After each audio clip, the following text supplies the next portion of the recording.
તો તમને પણ બાબત ટીલ્લુની જેમ અગર પુશઅપ્સ કરતા નથી આવડતું તો તમે પણ આરામથી શીખી શકો છો 3 સ્ટેપ ફોલો કરીને.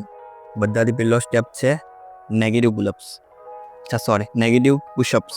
બીજો પુશઅપ્સ હોલ્ડ એન્ડ થર્ડ ની પુશઅપ્સ. એ 3 સ્ટેપ ફોલો કરીને તમે પુશઅપ્સ કરતા શીખી શકો છો. એન્ડ આ 3 સ્ટેપ કર્યા પછી તમારે શું કરવાનું છે એ તમને હું નેક્સ્ટ વિડીયોમાં બતાવીશ. તો ચાલો શીખીએ 3 સ્ટેપ. હાય, તો બધાથી પહેલો સ્ટેપ છે negative pull-up, negative push-ups.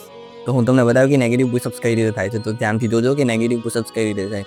Negative પુશઅપ્સમાં તમારે શું કરવાનું છે, બોડી બને એટલી કંટ્રોલમાં નીચે લઈ જવાની છે. એકદમ આરામથી અને એકદમ સ્લોલી કંટ્રોલમાં બોડી નીચે લઈ જવાની.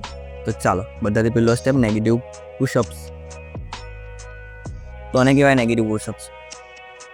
પહેલા પુશઅપ પોઝિશન, તમારી હિપ્સોમાં ઉપર નથી રાખવાની, બોડી સ્ટ્રેટ, નજર સામે અને બને એટલું કંટ્રોલમાં બોડીને નીચે લઈ જવાની છે.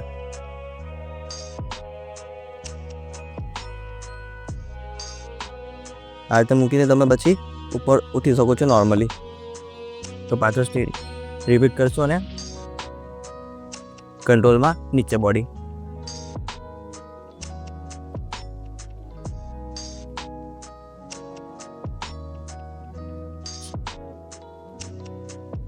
ઓકે, તો આના પછી બીજો સ્ટેપ પુશઅપ હોલ્ડ. પુશઅપ હોલ્ડમાં શું કરવાનું છે, તમારે નેગેટિવ પુશઅપ જેવું જ કરવાનું છે.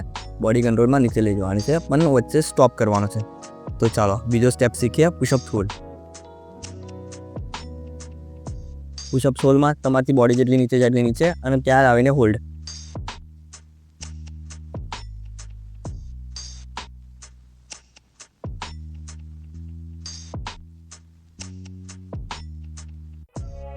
હોલ્ડ થાય. ઓકે, એન્ડ થર્ડ સ્ટેપ ની પુશઅપ્સ. ની પુશઅપ્સ તમારે મારવાના છે ઘૂંટણ પર. ચાલો, તો તમને બતાવું ત્રીજો સ્ટેપ ની પુશઅપ્સ. ની પુશઅપ્સમાં બોડી પહેલા સ્ટેબલ એન્ડ નીચે. 1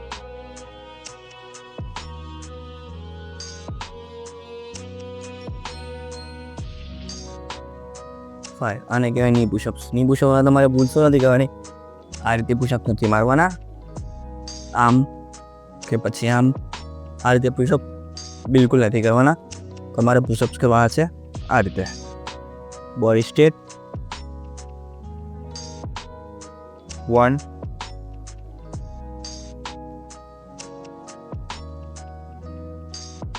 3. ઓકે, તો 3 સ્ટેપ ફોલો કરીને તમે આરામથી પુશઅપ કરતા શીખી શકો છો. અને આ 3 સ્ટેપ ફોલો કર્યા પછી તમારે આગળ શું કરવાનું છે એ હું તમને નેક્સ્ટ વિડીયોમાં બતાવીશ. Okay, by.